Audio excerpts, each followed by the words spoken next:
My dear student, you are most welcome to my online class. I am Asadur Rahman, Chairman, Geography and Environment, Mohammedpur Kendriya College, Dhaka. My dear child, আমরা গত ক্লাসে অর্থনৈতিক ভূগোলের কর্মকাণ্ড নিয়ে আলোচনা করছি। আজকে আমরা তোমাদের সামনে আলোচনা করব অর্থনৈতিক পণ্য বা ধানের উৎপাদন ও বিশ্ব বন্টন। তো প্রথমে আমি তোমাদেরকে বলে রাখছি যে আমরা প্রকৃতির উপর যে অত্যাচার করেছি, যেভাবে সবুজ নিধন করেছি, যেভাবে আমরা কার্বন ডাইঅক্সাইড গ্যাস তৈরি করছি, যেভাবে তারই প্রতিশোধ প্রকৃতি আমাদের উপর নিয়েছে। তাই আমরা আজকে অনলাইনে ক্লাস করতে হয়। আমাদের অসচেতন বা আমাদের এই সবুজ নিধনের যে মহাচক্র, এই চক্রের একটা ফসল। যাই হোক, মানব সভ্যতা অনেক দূর এগিয়ে গেছে। এই অনলাইনে ক্লাস আমি আমার জীবনে এই প্রথম নিলাম, দেখলাম। এর আগে কোনোদিন অনলাইন ভিত্তিক ক্লাস হতো না। এটা আমাদের মানব সভ্যতার একটা ফসল। কিন্তু এই মানব সভ্যতার ফসল আলোচনা উপভোগ করতে গিয়ে আমরা প্রকৃতিটাকে এমনভাবে নির্বিচারে ধ্বংস করে ফেলছি যে এখন আধুনিক সভ্যতার দরজা খুলে আমরা কি দেখছি? আমরা আধুনিক সভ্যতার দরজা খুলে আমরা পৃথিবীর ভয়ঙ্কর পরিণতি দেখছি। আমরা এই যে ভয়ঙ্কর পরিণতি, সেই পরিণতির যে ক্ষতি আমরা পৃথিবীতে করে ফেলেছি, সেটা কোনোদিনই রিকভার করা আমাদের পক্ষে সম্ভব না। আর এর রিকভারি করার দায়িত্ব যদি প্রকৃতির হাতের উপর ছেড়ে দেয়, তো যে সময়ের দরকার সেই সময়ও পৃথিবীর হাতে নেই। আজকে থেকে 450 কোটি বছর আগের পৃথিবীতে জীবনের সূচনা হয়েছিল 300 কোটি বছর আগে। পরবর্তীতে আমরা চড়াই-উতরাই করে করে আমরা আজকের এই অবস্থায় এসেছি। সবুজ এখন নাই, সবুজের পরিবর্তে হয়ে যাচ্ছে মরুভূমি। আর আমরা যেভাবে অত্যাচার করছি প্রকৃতির উপর, প্রকৃতি আজকে আমাদেরকে সেই প্রতিশোধ হয়ে নিয়ে আমাদের মানবকে ধ্বংসের দিকে নিয়ে যাচ্ছে। তাই আজকে পৃথিবীর প্রতিটি দেশ চক্র ছিন্ন বিচ্ছিন্ন করে দিয়েছে, স্তব্ধ করে দিয়েছে। টোটাল পৃথিবীটাকে স্তব্ধ করে দিয়েছে। প্রতিটি মানুষ আজকে গৃহবন্দী। এর কারণ কি? কারণ একটাই, এটা আমাদের মানুষের তৈরি সভ্যতাই এই মানুষের বিপর্যয় ডেকে এনেছে। যাই হোক, আমরা আজকে ধান উৎপাদন ও বন্টন নিয়ে আলোচনা করব। প্রথমে ধানের উৎপত্তি।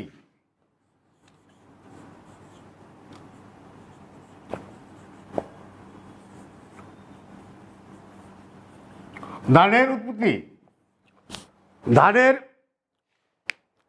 উৎপত্তি আলোচনা করতে গিয়ে আমরা প্রথমেই স্মরণ করব কার্ল সরের কথা। আমেরিকান বিজ্ঞানী কার্ল সর, তিনি বলছেন যে এশিয়া মহাদেশের কোনো একটা নির্দিষ্ট স্থানে এই ধানের উৎপাদন শুরু হয়। যদিও তার এই বক্তব্যের পর অনেকেই এর সাথে দ্বিমত করছে। কেউ কেউ বলছে যে চীনের সূত্রপাত হয়েছে, কেউ বলছে ভারতে হয়েছে। যাই হোক, আমরা ধানের উৎপত্তি সম্পর্কে যদি যুক্তি প্রমাণ এগুলি দাঁড় করাই, তাহলে আমরা দেখতে পাই যে এশিয়ার দক্ষিণ পূর্ব অঞ্চল that means Chittagong, Myanmar, Vietnam এই একটা অঞ্চলে কৃষি শুরু হয়েছিল। আর ধানও এই অঞ্চলেই প্রথম উৎপত্তি হয়, কারণ ধান উৎপাদন করার জন্য যেসব নিয়ামকের দরকার, যে সকল ভৌগোলিক নিয়ামকগুলি থাকা দরকার, সেই নিয়ামকগুলি একমাত্র এই দক্ষিণ পূর্ব এশিয়ার এই একটা স্থানেই দেখা যায়। তার কারণ হিসেবে কার্লোস সাওয়ার বলেন যে পৃথিবীতে সবচেয়ে পোষা প্রাণী হলো হাঁস, তারপরে বিড়াল, বানর, এইসব প্রাণীগুলি পৃথিবীর প্রথম আবাসস্থল ওই দক্ষিণ পূর্ব এশিয়ায়। আজও এই জিনিসগুলো দক্ষিণ পূর্ব এশিয়ায় দেখা যায়। যাই হোক, ধানের উৎপত্তি নিয়ে অনেক মতভেদ আছে, তবে কার্লোস সাওয়ার জোর দিয়ে বিভিন্ন যুক্তি প্রমাণ দিয়ে কার্লোস সাওয়ার বলতে চেয়েছেন উনি ওনার থিওরিতে যে ধান দক্ষিণ পূর্ব এশিয়ার উৎপত্তি লাভ করে।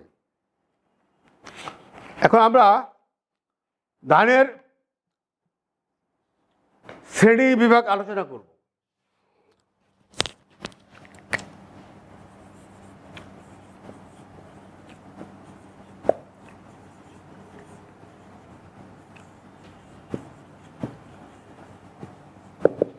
শ্রেণী বিভাগ নিয়ে আলোচনা করতে গেলে আমরা বলবো ধানকে দুই ভাগে ভাগ করা যায়।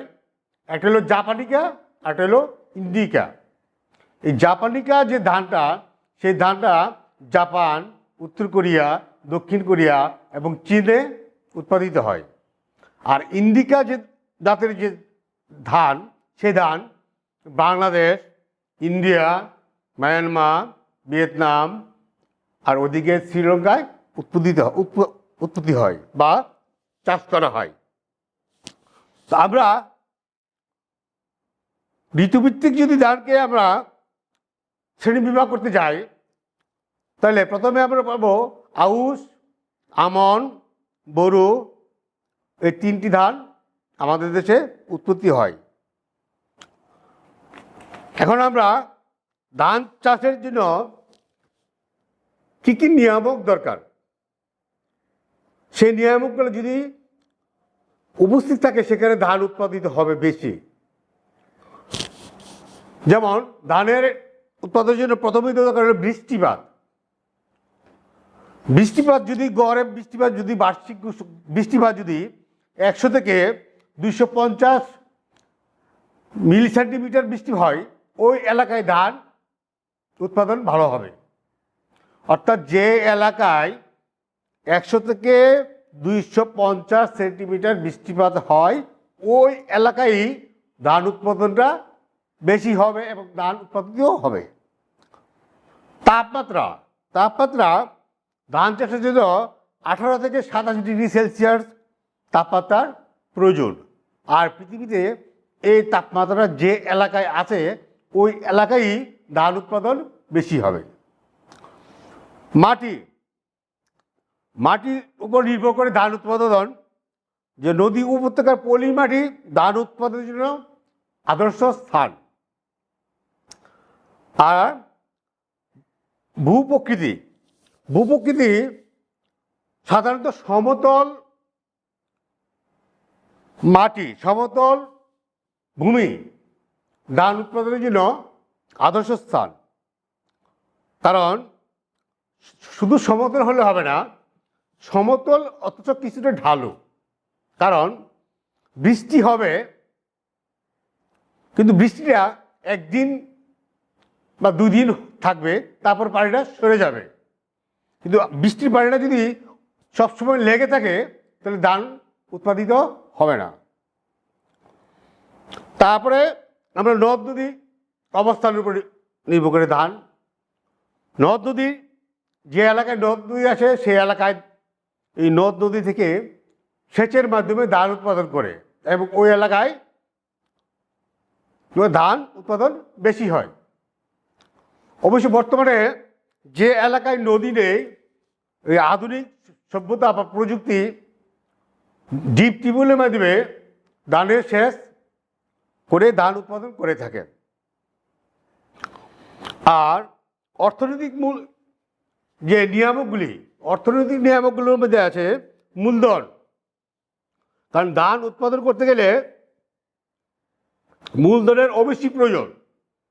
যেমন আমি ধান উৎপাদন করতে গেলে প্রথমে আমার শ্রমিক লাগবে, শ্রমিকের মজুরি দিতে হবে, তারপরে জমি লাগবে,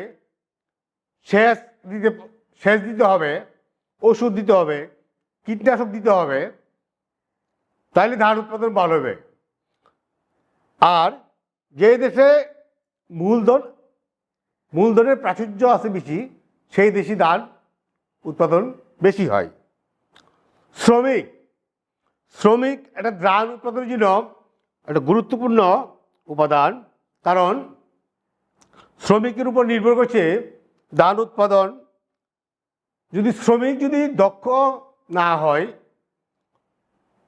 সেখানে ধান উৎপাদনের পরিমাণ কমে যাবে। অর্থাৎ যেই দেশে শ্রমিকের শ্রমমূল্য কম, সেই দেশে ধান উৎপাদিত হয়। আমি যদি এই বাংলাদেশের মধ্যে 1 বিঘা ধান উৎপাদন করার জন্য আমেরিকাতে শ্রমিক আনি, তাহলে দেখা যাবে কি, তাহলে আমেরিকার যে শ্রমিকের যে পারিশ্রমিক মূল্য, ওই পারিশ্রমিক মূল্য দিতে দিতে আমার ধান চাষ তো করা যাবে না, ধানের জমিটুকু বিক্রি করে দিতে হবে। তাই আমাদের কী দরকার, আমাদের দেশে সুলভ মূল্যে শ্রমিকের দরকার। এবং পৃথিবীতে যে অঞ্চলে সুলভ মূল্যের শ্রমিক পাওয়া যায়, সেখানেই ধান উৎপাদিত হয় বেশি।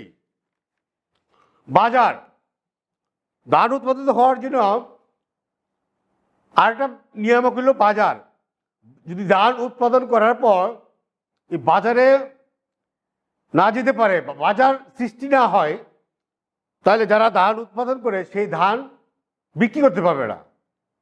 ফলে এর পরবর্তী বছর কৃষকরা আর ধান চাষে আগ্রহী হবে না।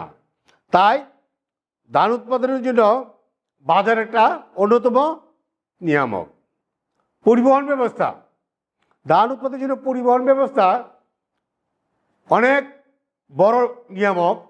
কারণ ধান উৎপাদন করার জন্য জমি থেকে ধান এনে ধান প্রসেস করে বাজারে নিয়ে যাওয়ার জন্য যে পরিবহন ব্যবস্থা, সেই ব্যবস্থা যদি না থাকে, তাহলে তারা ধান বিক্রি করতে পারবে না।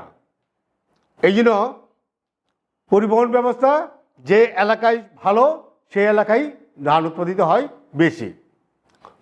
আর সাংস্কৃতিক যে নিয়ামক, সেই নিয়ামকের মধ্যে সরকারি উদ্যোগ লাগবে। সরকারি উদ্যোগ হইল যে সরকার ধান চাষিদের যারা চাষ করে, এই কৃষকদেরকে অত্যন্ত কম ইন্টারেস্টে অথবা ইন্টারেস্টবিহীন তোমার যে লোন, সেই লোনটা যদি দেয় এবং এগ্রিকালচার এক্সপার্ট প্রতিটি এলাকায় পাঠায়, তাহলে ওই এলাকায় ধান বেশি উৎপাদিত হবে। তারপর ধরো বীজ, উন্নত মানের বীজ প্রয়োজন। তারপরে সার, আমাদের দেশে সার ধান খেতের জন্য অনেক বেশি দরকার। কিন্তু সার প্রয়োগের জন্য কী পরিমাণ সার কতটুকু জায়গার মধ্যে দিতে হবে, সেই জ্ঞানটুকু এগ্রিকালচার অফিসার যারা, তারা বাড়ি বাড়ি গিয়ে, মাঠকর্মী যারা, বাড়ি বাড়ি গিয়ে তারা কৃষকদেরকে বুঝিয়ে আসবেন। এখন এগুলো নিয়ামক। এখন আমরা আলোচনা করব ধান উৎপাদনকারী অঞ্চল। ধান উৎপাদনকারী অঞ্চলে পৃথিবীর সব দেশই ধান উৎপাদিত হয়, কিন্তু কিছু কিছু জায়গা আছে বা কিছু কিছু দেশ আছে সেখানে সবচেয়ে বেশি উৎপাদিত হয়। তো সেই উৎপাদনের জন্য আমরা মহাদেশ ভিত্তিক ধান উৎপাদন আলোচনা করব।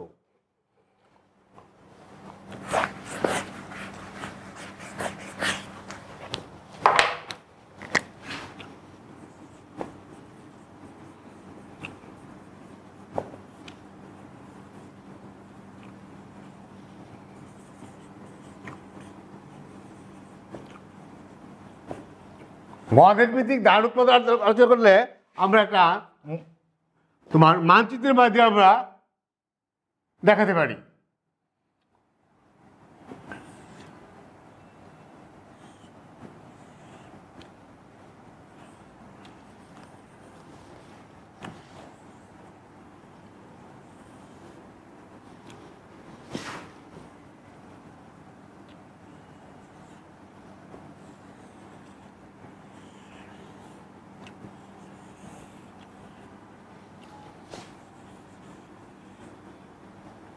আমরা এই পৃথিবীর যে মানচিত্র, সেই মানচিত্রের মধ্যে আমরা ধান কোন কোন অঞ্চলে উৎপাদিত হয় সেটা দেখাতে পারি।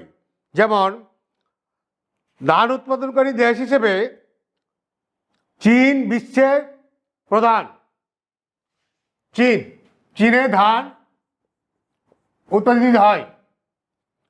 তারপরে জাপানে ধান উৎপাদিত হয়, কোরিয়াতে ধান উৎপাদিত হয়, আর ওইদিকে ইটালিতে ধান উৎপাদিত হয়, স্পেনে ধান উৎপাদিত হয়, ইটালি, স্পেন। আর আফ্রিকা মহাদেশের অনেক জায়গায় ছোট ছোট দেশে ধান উৎপাদিত হয়, যেমন মিশর, হ্যাঁ, দক্ষিণ আফ্রিকা। আর উত্তর আমেরিকায় শুধু ইউএসএতেই ধান উৎপাদিত হয়, আর মেক্সিকোতে ধান উৎপাদিত হয়। দক্ষিণ আমেরিকায় ব্রাজিল, চিলি, আর্জেন্টিনা এই এলাকায় ধান উৎপাদিত হয়। সূচক যুদ্ধে ধান উৎপাদনকারী দেশ। আমরা এই মানচিত্রটার নিচে আমরা যে এই চিহ্ন দিছি, হ্যাঁ, এই চিহ্ন দিয়ে আমরা লিখবো ধান উৎপাদনকারী দেশ। অর্থাৎ আমরা যদি মানচিত্রের দিকে তাকাই, তাহলে আমরা শুধু মানচিত্র দেখে আমরা বলতে পারবো যে কোন কোন দেশে ধান উৎপাদিত হয়। একটা গ্লাস আমরা মানচিত্রের দিকে তাকাইলেই আমরা বুঝতে পারবো। তাহলে এগুলো মহাদেশ ভিত্তিক ধানের উৎপাদন। এখন আমরা আলোচনা করব দেশ ভিত্তিক ধানের উৎপাদন।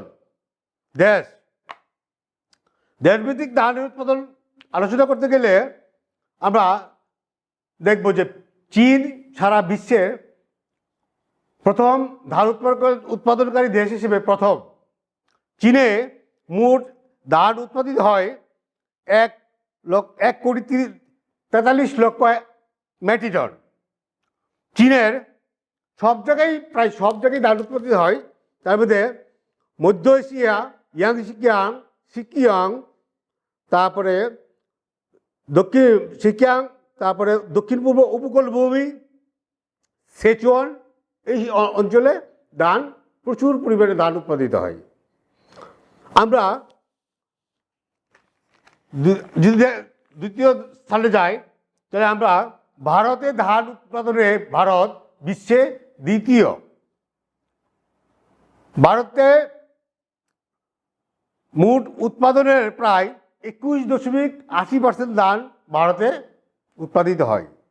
ভারতের সব জায়গায় মোটামুটি ধান উৎপাদিত হয়, তবে পশ্চিমবঙ্গ, আসাম, উড়িষ্যা, তারপরে বিহার, তারপরে তামিলনাড়ু, কেরালা, মহারাষ্ট্র, উত্তরপ্রদেশ, এসব এলাকায় বা অঞ্চলে তোমার ধান প্রচুর পরিমাণ উৎপাদিত হয়। তারপরে ইন্দোনেশিয়া ধান উৎপাদনে বিশ্বের মধ্যে তার অবস্থান তৃতীয়। ইন্দোনেশিয়ায়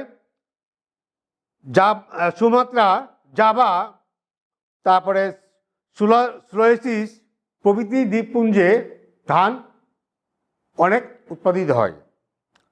বাংলাদেশ ধান উৎপাদনে বিশ্বের 4র্থ স্থান অধিকার করেছে। বাংলাদেশ বিশ্বের 4র্থ ধান উৎপাদনে। বাংলাদেশের সব জায়গায় ধান উৎপাদিত হয়ে থাকে, তবে রংপুর, দিনাজপুর, তারপরে রাজশাহী, তারপর বরিশাল, ওই এলাকায়, সিলেট, ওই এলাকায় ধান উৎপাদন বেশি হয়। ভিয়েতনাম ধান উৎপাদনে বিশ্বে পঞ্চম। এই দেশের লোহিত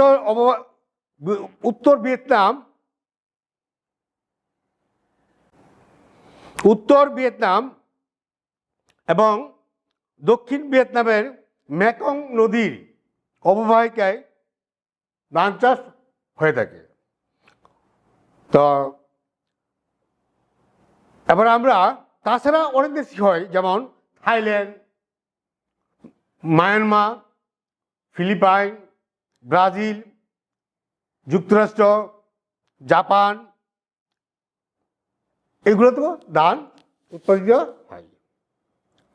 আমরা যদি মহাদেশভিত্তিক ধান আলোচনা করতে গিয়ে যদি আফ্রিকা মহাদেশে যাই, তাহলে দেখতে পাই সেখানে তোমার মিশর, নাইজেরিয়া, মাদাগাস্কার, এই অঞ্চলগুলোতেই ধান বেশি উৎপাদিত হয়। দক্ষিণ আমেরিকায় তোমার Brazil, Suriname, Uruguay, Peru, Colombia, এইসব এলাকায় ধান চাষ হয়। আর উত্তর আমেরিকায় বিশেষ করে তোমার মিসিসিপি নদীর টেক্সাস, ক্যালিফোর্নিয়া, এইসব এলাকায় ধান উৎপাদিত হয়। ইউরোপ মহাদেশের স্পেন এবং রাশিয়ার উৎপন্ন হয় ইউরোপে। ওশেনিয়া মহাদেশের অস্ট্রেলিয়ার মারে ডার্লিং একটা জায়গার নাম, সেই মারে ডার্লিং নদী উপত্যকায় সবচেয়ে বেশি ধান উৎপাদিত হয়। এবার আমরা আলোচনা করব ধান উৎপাদনটাকে আমরা একটা বার গ্রাফের মধ্যে দেখাতে পারি। ধান উৎপাদনকে আমরা বার গ্রাফের মধ্যে দেখাবো। যেমন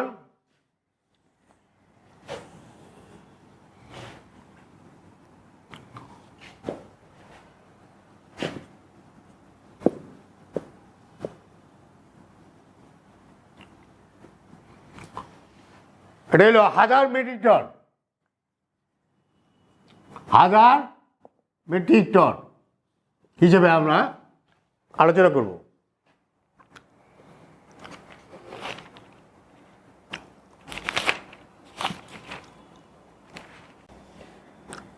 এখন আমরা ধানের উৎপাদন, দেশভিত্তিক ধানের উৎপাদন নিয়ে আলোচনা করব। সেই ধানের উৎপাদন যদি আমরা মহাদেশ ভিত্তিক আলোচনা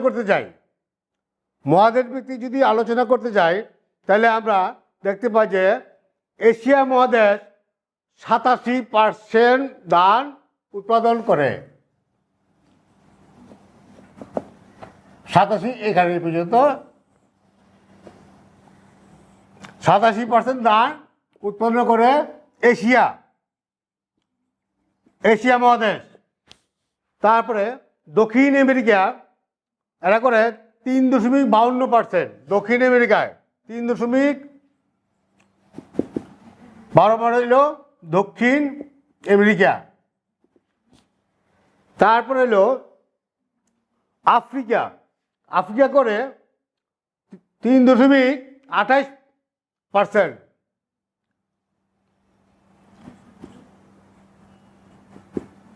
হলো আফ্রিকা।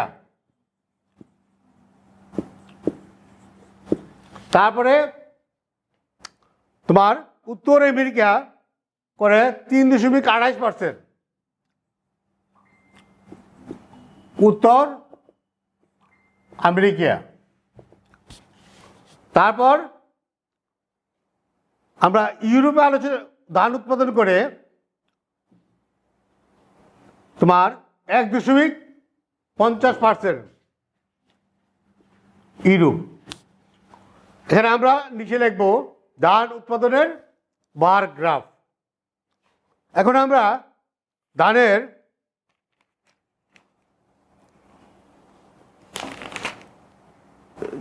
আন্তর্জাতিক বাণিজ্য নিয়ে আলোচনা করব।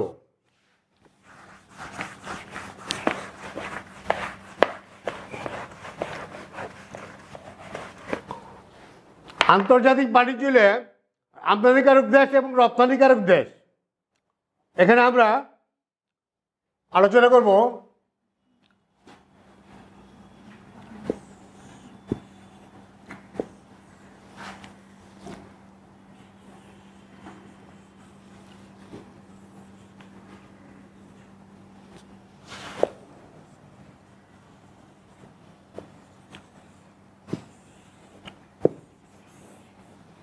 এই ওয়ার্ডের মধ্যে। এখন আমরা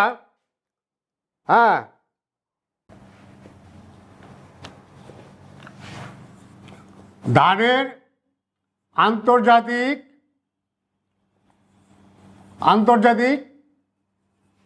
বাণিজ্য,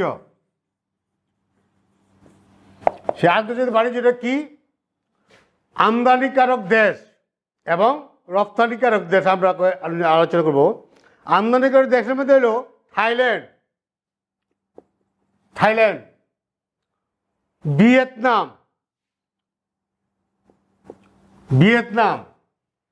তারপরে পাকিস্তান,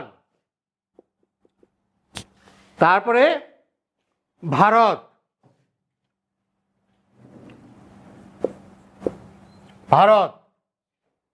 তারপরে চীন। এই দেশগুলো ধান রপ্তানি করে আর আমদানি করে চীন, নাইজেরিয়া, ফিলিপাইন। চীন, নাইজেরিয়া, ফিলিপাইন।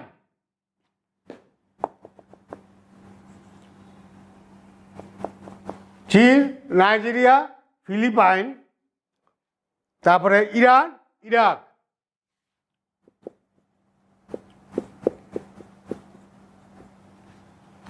এই দেশগুলো ধান আমদানি করে আর এই দেশগুলো ধান রপ্তানি করে। আমরা এখানে দুইটা শেড ইউজ করছি। একটা হলো এই শেড, এটার মানে হলো এই শেডের মানে ধান তারা কি করে? ধান রপ্তানি করে।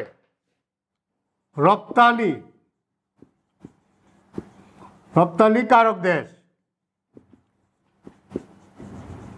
আর ওই যে ক্রস চিহ্ন দিলাম, এই ক্রস চিহ্ন দিয়ে হলো আমদানিকারক দেশ।